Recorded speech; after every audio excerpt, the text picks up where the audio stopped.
It might just be me. And she is not here. We have our Well, it might be fabulous me. guest for you to introduce in just a moment. Only with her, We everybody. are an inclusive I'm not having any community problem honoring all there. faiths, traditions, lifestyles, and beliefs. Wherever you are on your journey, you are welcome here. In the Science of Mind, we believe that through the power of our mind, That same we woman can was lasting the only change one in our last lives. So each Sunday, you will receive practical spiritual tools supporting you in handling the challenges in your life so you can experience more joy and more freedom. Let's see if the clicker works.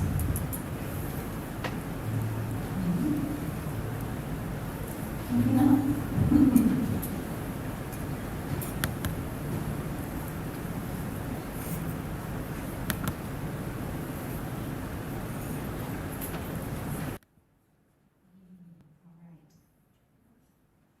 All right, so I invite you to help me in recite our mission together.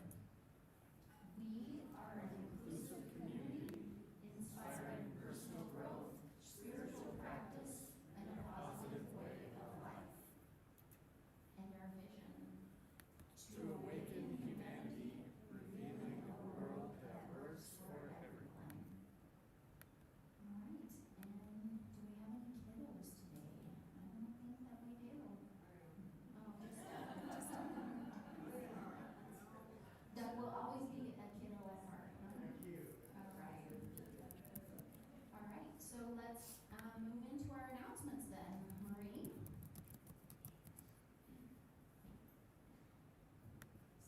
Alrighty. So, October outreach, Off the Hook Arts. We have our outreach this month is for an organization that enriches children's lives through free group music lessons and instruments. They bring the joy of learning music to children in the Fort Collins, Loveland, Windsor, Wellington region who may otherwise not be able to afford it.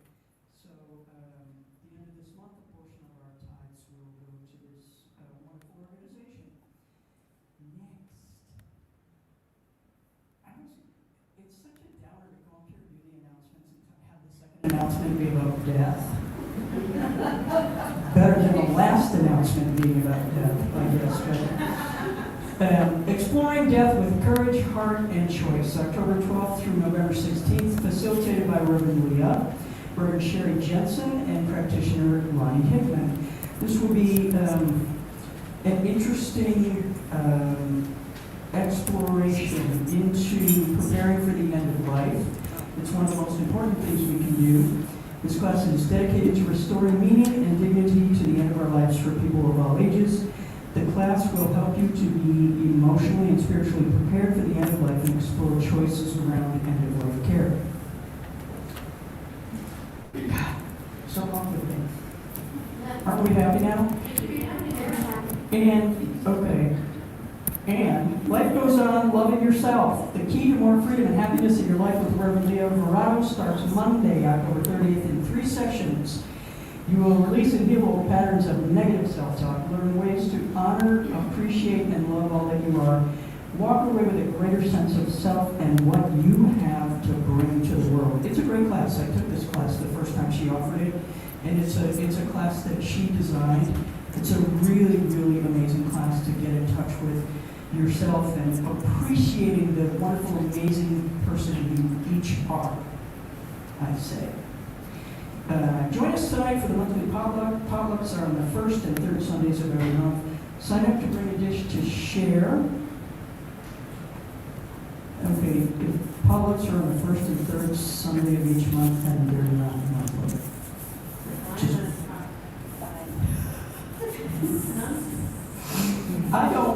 I don't write the announcements, I just read the announcements. But anyway, there's going to be 2 times in a month where you can bring food and share it and eat together, and let's make sure that's known. Also, available in our lobby, you're going to hear about this during the talk tonight, this amazing little book, which I have read, and it's highlighted and everything, because it was a really good read. Written by our guest speaker, Reverend Dr. Medrano. Resolve your fears, activate your spiritual immune system. You can get it out in the front at the table. Reverend Michelle will be out. Dr. Michelle will be out there to sign books.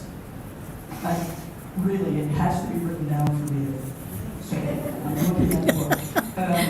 So get a hold of this book because it's a great book. I read it right when it first came out. I was one of those people that went on Amazon and bought it right away so you could have like a bestseller thing on the Amazon thing. And it's really, really a great book. So everything else you need to know, right here, www.cslmilco.org, QR code, get your phone out, scan the QR code. All the fun is there, and that is what I know.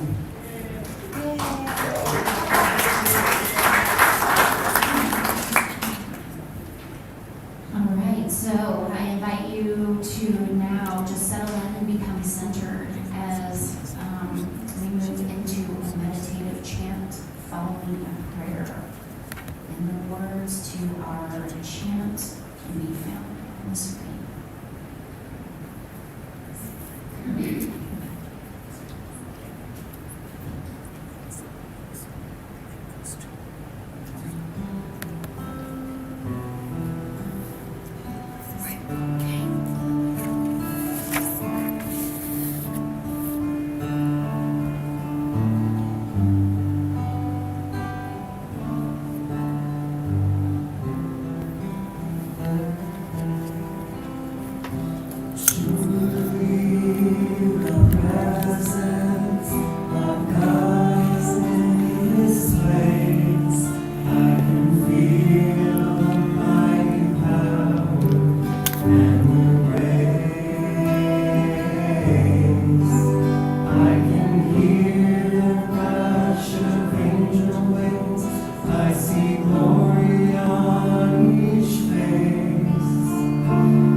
So it is in this space, in this moment, that I would recognize the presence of God, that divine power, that one spirit, that one heart, that one life, that one breath, that is in absolutely everything, knowing that this is the infinite source of good.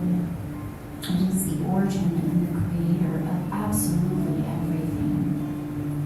And what I know is that each and every one of us is one with this presence and power.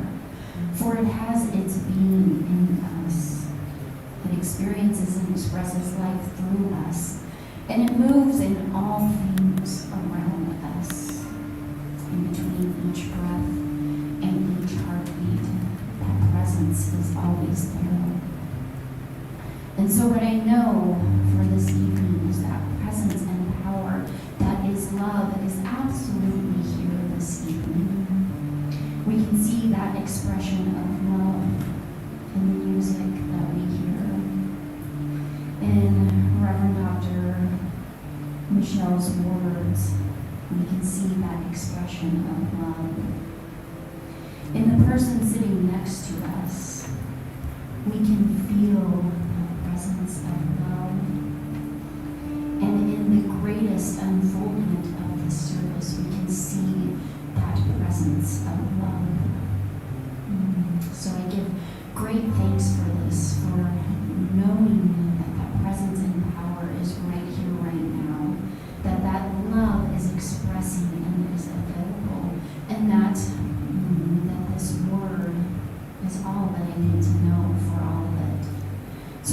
release these words to allow, knowing there's nothing more to do than to let them be, and know that that presence and power that is love is unfolding just so beautifully right here, right now.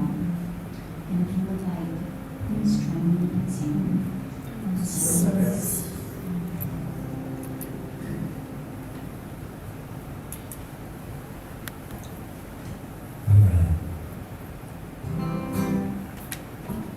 faith for Bear song.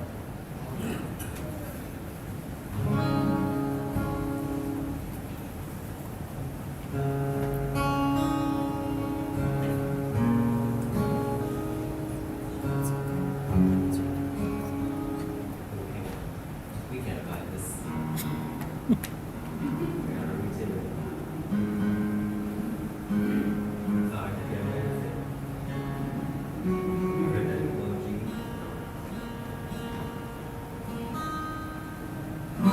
There we go.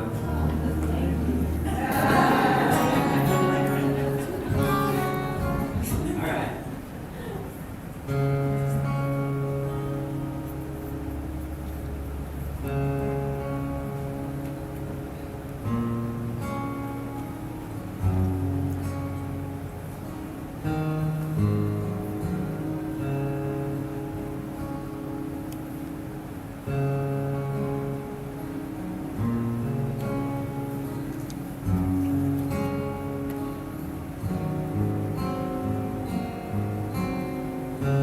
My day begins like any other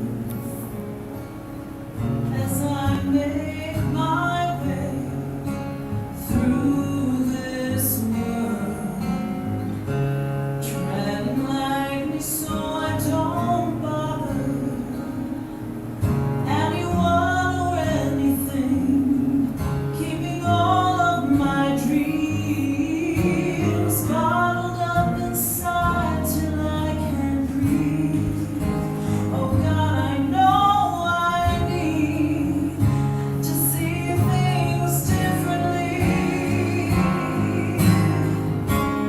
I know there's more to my life than I let myself believe. All the great things I could be if I believed. And I know there's a place I could be where there's strength to face my fear, and a hero is revealed if I believe.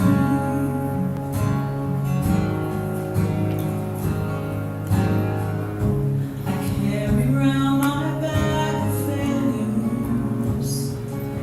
With each day I suffer more regrets. Oh, my past can bridge me to tomorrow.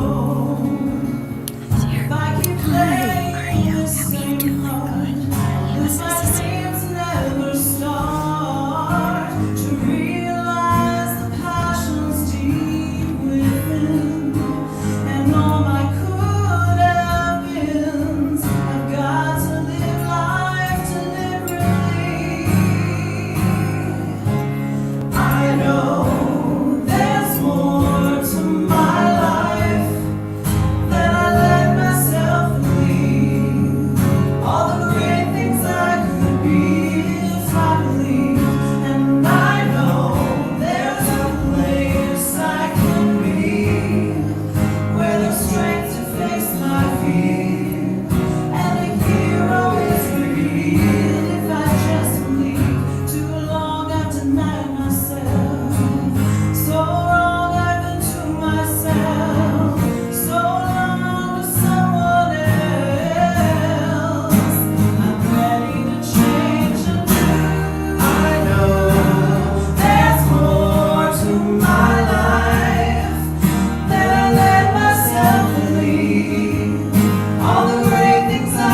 They invited us to go within and really deepen into, if we could solve one problem on the planet, what would it be? And there were already plenty of books written about making sure everybody got enough coffee. And so I decided that wasn't probably going to be my topic.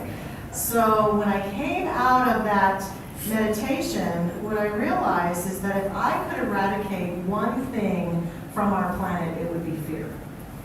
If I could just wave a magic wand and human beings would suddenly be healed of their fear, I think this would be a much better place. And so that became my topic. And I worked on this book. Our goal was to write a book that a reader could sit down and read in about 3 hours or less. That was a pretty basic book about the topic that you want to write on. And so I worked on it, came out of the workshop, and then it took me a while to get it going and get it edited and find the self-publisher we wanted to use and that sort of thing. And I thank my wonderful husband Ken for supporting me in that. But eventually this book came out about resolving your fears and the spiritual immune system that I had been contemplating as I wrote the book. And so when Reverend Leah and I talked about me coming, she said, you all are starting a whole month to talk about fear and healing fear. And I'm like, well, I'm your girl then. I got a book. And so I'm grateful to start this series off. I think she's got some great topics coming up. They're going to be fantastic. And I want to really talk today about this whole notion of the spiritual immune system. Now, how this emerged for me as a metaphor is that I began to think about and be very conscientious even before the pandemic that hit about the beauty and the power and the elegance of the physical immune system in our body.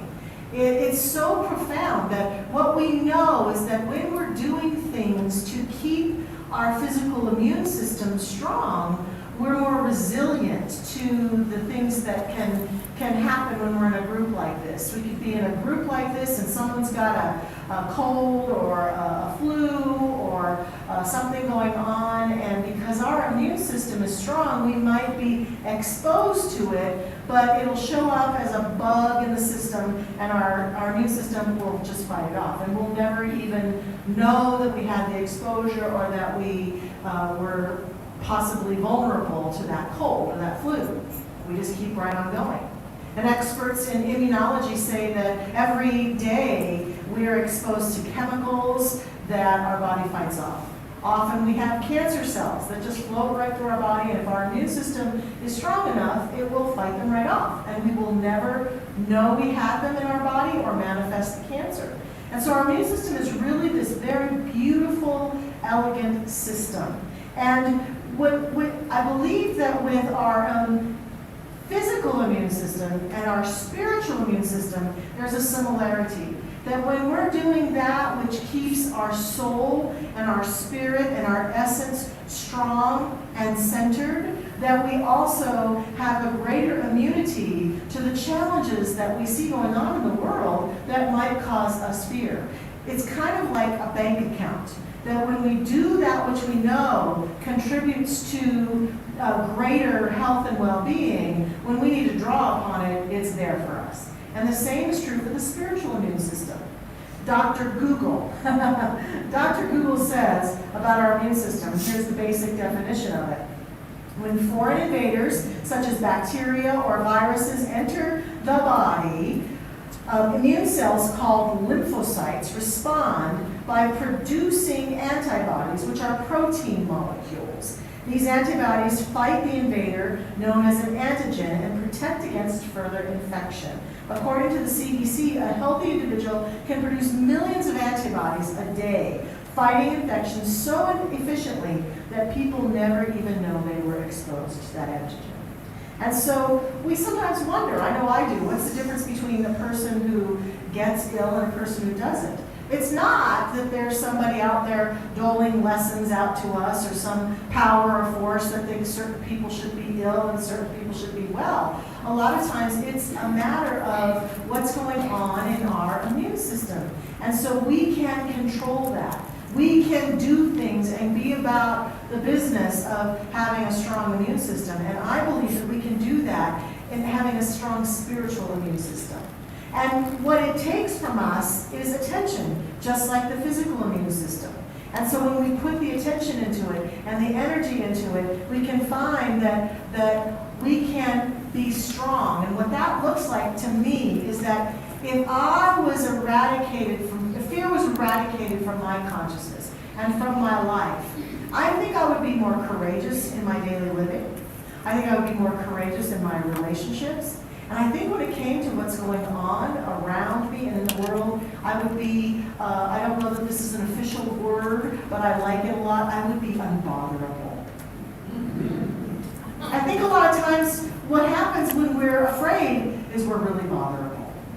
We really get bothered by the things that are going on out there. We get bothered by politics. We get bothered by things going on that we hear about in the news. We get bothered by people and the silly things they do. We get bothered by the people in our own personal life and the silly things they do. We get bothered by the future. We can be bothered by the past. And so fear, when it takes over, it can absolutely cause our immune system, our spiritual immune system, to be compromised. And so it takes, just like the physical immune system, some choices on our part to get beyond that and to be able to be strong enough to withstand those moments when we're tempted to be vulnerable. So just like the physical immune system, I brought some ideas, 3 ideas for us today to consider in building up our immune system and therefore resolving our fears. The first one is what I call healthy consumption. Just like we know that if we ran around and ate sugar and liquor and all sorts of things all the time, that our physical immune system, our bodies, can't withstand that very well. We need some vegetables now and then. We might need some protein. We might need some more healthy food, and we kind of know that. We are aware of that, and many of us try to practice that kind of lifestyle. And when it comes to our spiritual immune system, there's also healthy consumption in that realm too, right? Now, I believe I'm one of those people who's kind of strange. So when I say healthy consumption, of course, I'm thinking about what we think about, what we take in, what we watch, what we talk about, what we allow ourselves to be mindful of.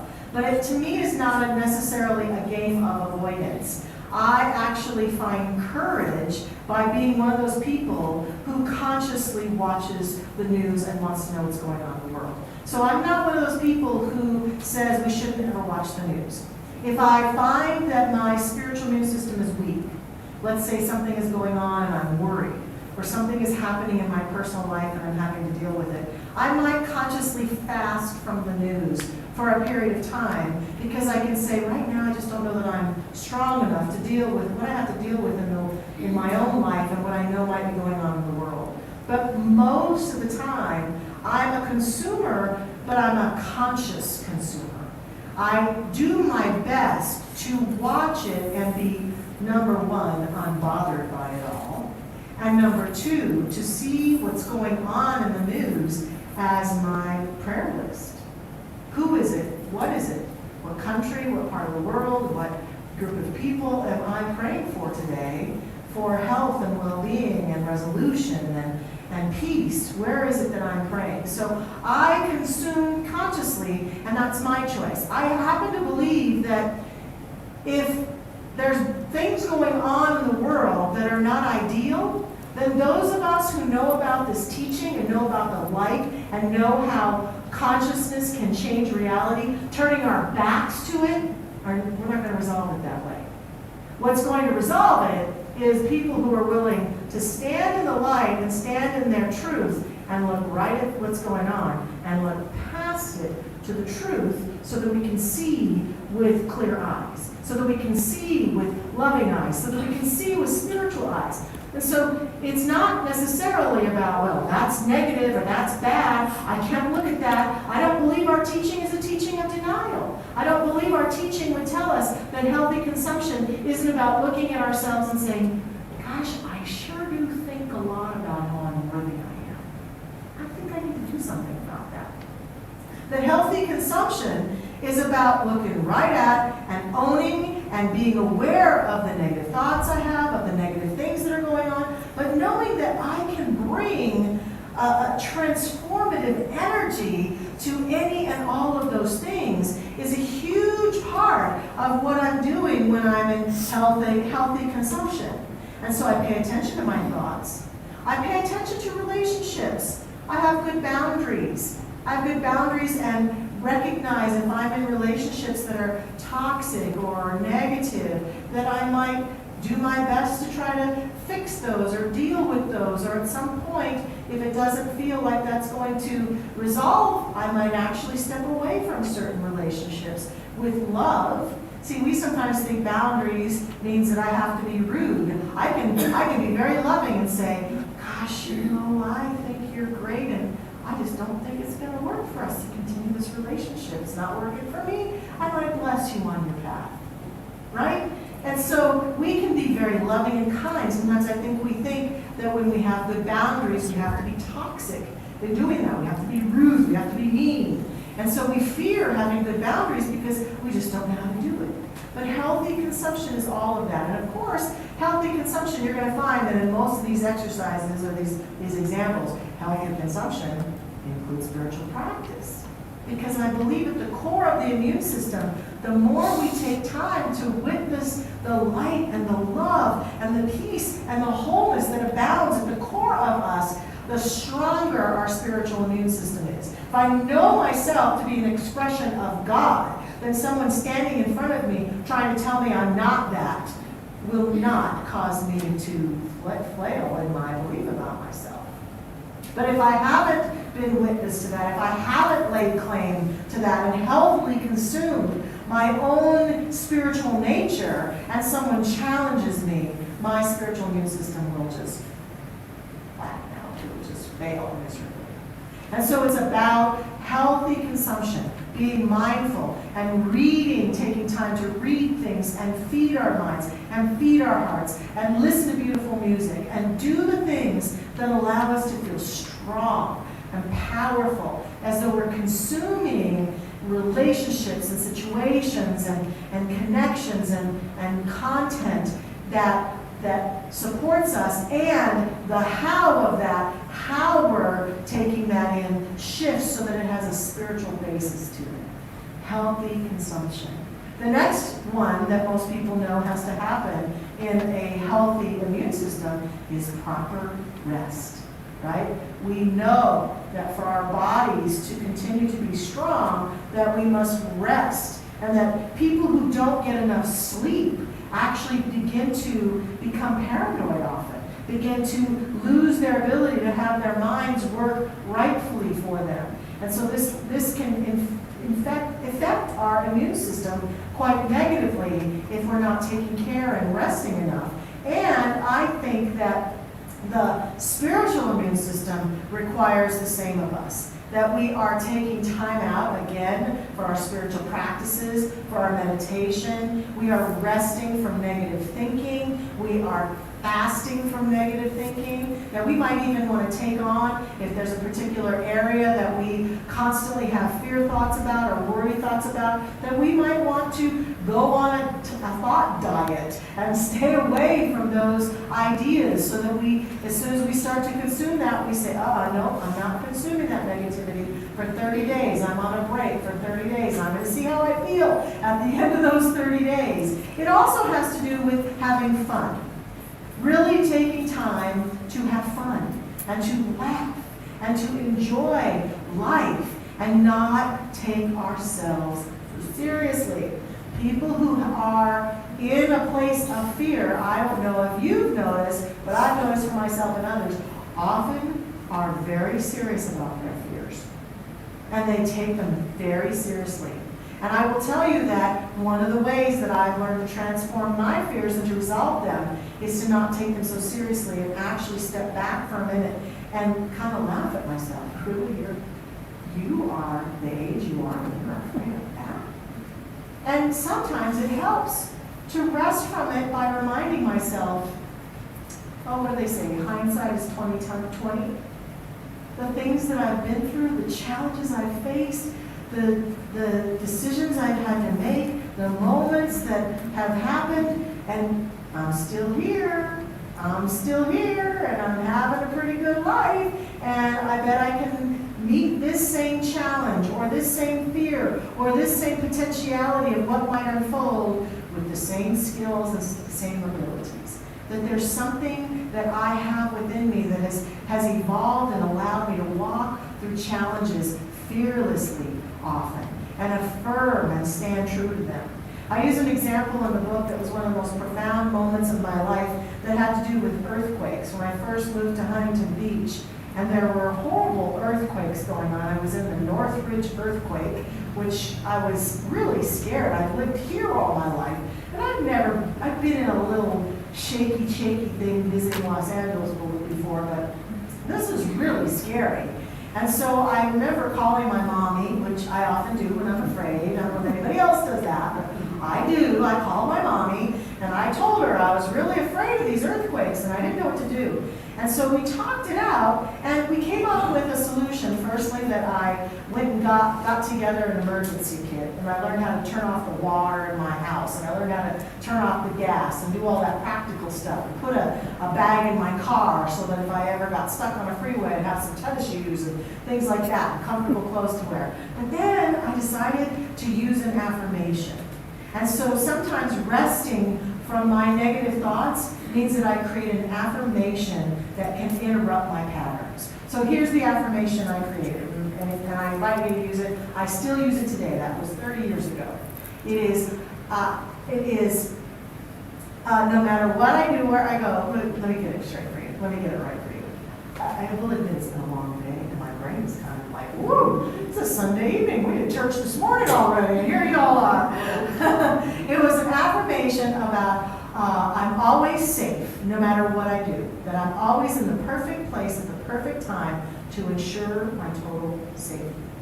And I began to chant it every time I felt an earthquake, every time. I was so paranoid at this point, so afraid of the earthquakes, that every restaurant I went to, or bank, or grocery store, I was with great paranoia, looking for, how am I going to get out of here if there's an earthquake? And instead I interrupted.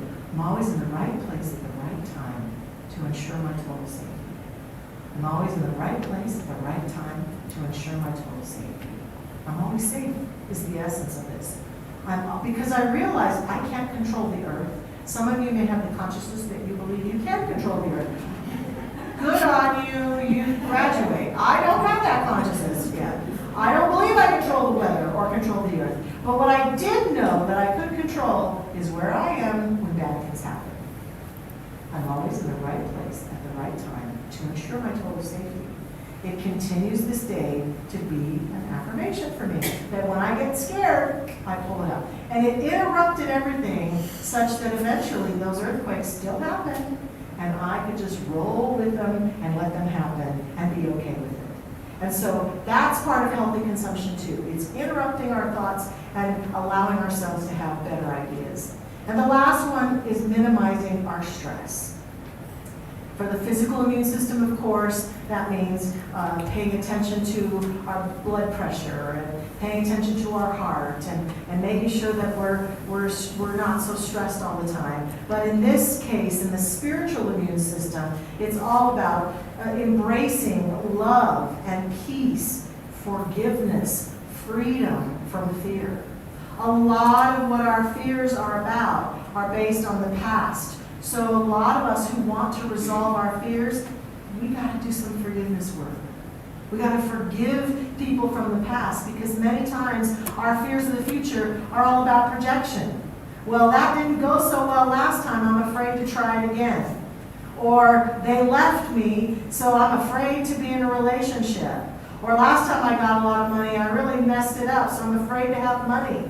And what happens, of course, with fears is that they are predictions of our future, too.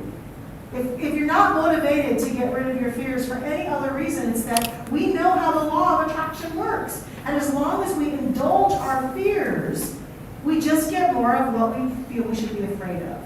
And so a spiritually courageous person learns to do all this to move out of being afraid all the time. I call this in the book, and call this in life, having the fear flu. That it's so easy nowadays the world to be telling us, here's what you should be afraid of. You should be really afraid of this. You should be really afraid of that. Have you thought about being afraid of this lately? Have you thought about being afraid of that lately? Have you been? You might want to be afraid of that. Oh, and it's just like in Google or any kind of search engine. If we were to go into that search engine and put in romantic relationships, we get all sorts of sites that would come up, maybe online dating and things like that. But if we put just one word in, fear of romantic relationships, all these stories come up about lovers who killed each other, or killed them, or how it went wrong, or all the things you should be afraid of before you start dating. One little word, and you and I are the exact same way. Our consciousness is the exact same. As long as we keep saying, go forth and change my career with fear, guess what we get? Have a new relationship. Be afraid. Manifest money, but be afraid. Our search engine just looks for the manifestation of that fear. So resolving our fears and allowing our spiritual immune system to be stronger so that as the invitations for fear come along, we can let them go. I'd like to close with a quote from our founder, Ernest Holmes, from Living the Science of Mind. He says to us, the quickest and most effective method to get rid of fear is to get quiet and lift up the whole thought in confidence and faith to something bigger than we are. It's like going from a cold, dark room into the sunshine and just sitting there, letting the rays of the sun penetrate the whole being with warmth and color until the darkness and the dampness are gone. That's what happens when we release fear. The sun comes out. We are courageous and strong. We might take risks. We might step forward. But all the while, we have a deepened confidence because we know who we are. We know at the core of us, we are never alone. At the core of us, there's a spiritual strength that's always with us, that's bigger than any thought we've ever had about ourselves up until now. And it allows us to be courageous and move forward with great power. And so I think you're going to have a wonderful unfolding of this series this month with Reverend Leah. And I invite you to join me as we close with prayer. We just breathe in this very breath of life right here and right now with great love and light, and accept and affirm that there is a power, there's a force, there's an energy, there's a presence that is expressing itself through all of creation. I surrender into the awareness of this presence and recognize that it is all there is. Everything, every person, every activity, every movement in life is simply a reminder of the power and the presence of God, including each one of us. I recognize that that power is moving through me, in me, and as me now as I speak this prayer, and is in the sound of my voice, touching every person who hears this prayer, recognizing that each person that hears this prayer is also a divine expression of light, and that there is profound and powerful courage in recognizing that we are God in action, God in form, God expressing. And this courage goes forward with us this day. Indeed, I declare and accept and affirm that we are courageous beings of life, that we have resolved our fears, and that today, just by being together, being in this space, our spiritual immune system is profoundly activated in a powerful and positive way. I accept and affirm that we are strong, that we go forth in life choosing to reach for the things that we are called to reach for, trusting and affirming that we can do so with courage and light, that we are supported on our journey, surrendering our fears, surrendering our doubts, and allowing ourselves to live the life that we are called to live from that inside depth of our being. And I just celebrate all of this happening in each of our lives this day. For I know that we are guided, that we are supported, that we are uplifted, and that we are absolutely knowing what is ours to do and be and express on this planet now. And I'm so grateful that this is the truth of us, so grateful that this is so grateful that this is manifest in our lives here and now. And from this place of gratitude, I simply release this prayer into that creative medium, that rich soil that makes it so. I let it go, I let it be, knowing it is done. And so it is. Amen.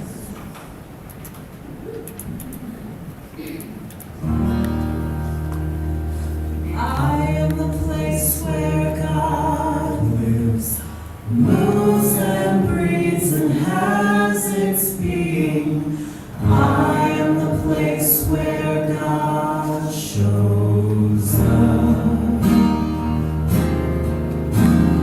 I am the place where God lives, moves and breathes and has its being. I am the place where God shows up. Stand and sing with us. I am the place where God lives, moves and breathes and has its being. I am the place where God shows up. I am the place where God lives, moves and breathes and has its being. I am the place where God shows up. I am the place where God lives, moves and breathes and has its being. I am the place where God shows up.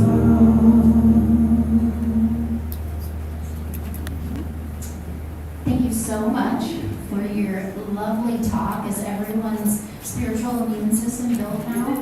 Yeah, we're ready to go out in the world and use it, right? So now it's time for our offering.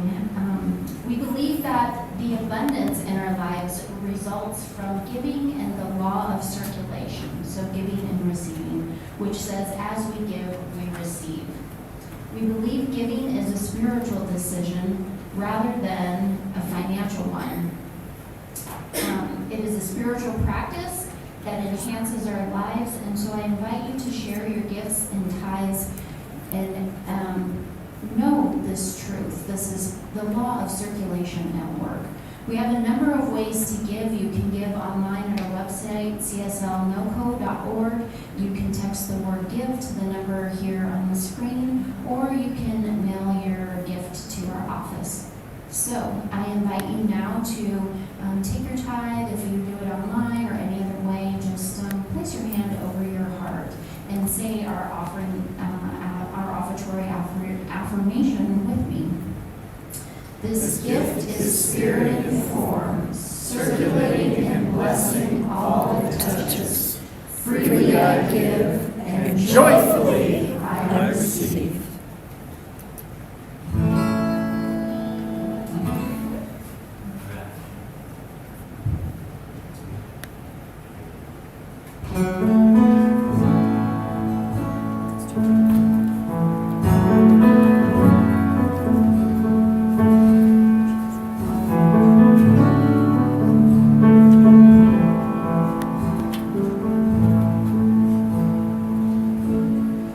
I will be gentle with myself.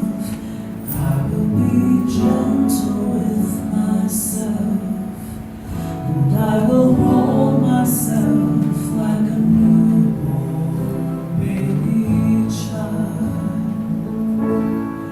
I will be gentle with myself. I will be gentle with myself. And I will hold myself like a newborn baby child.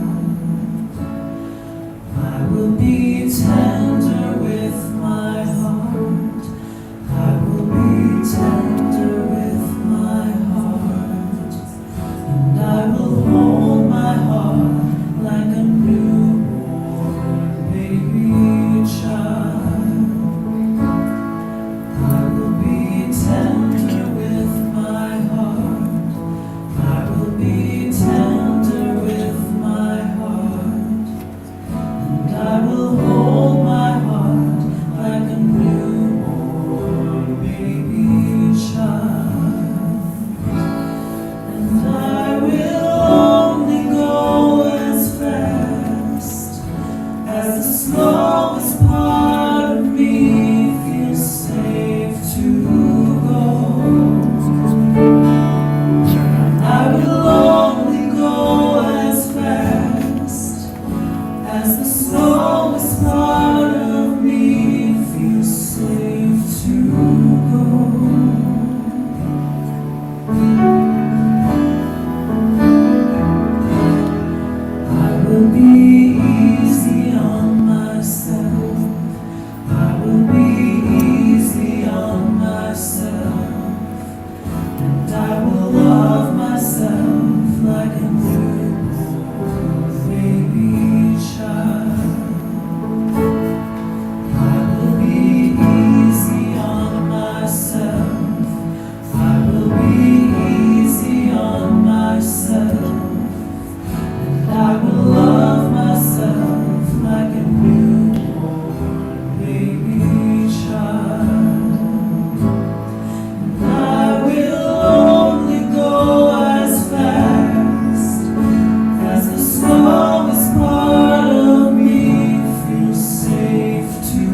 So, if you are here for the first time, please know that we welcome you.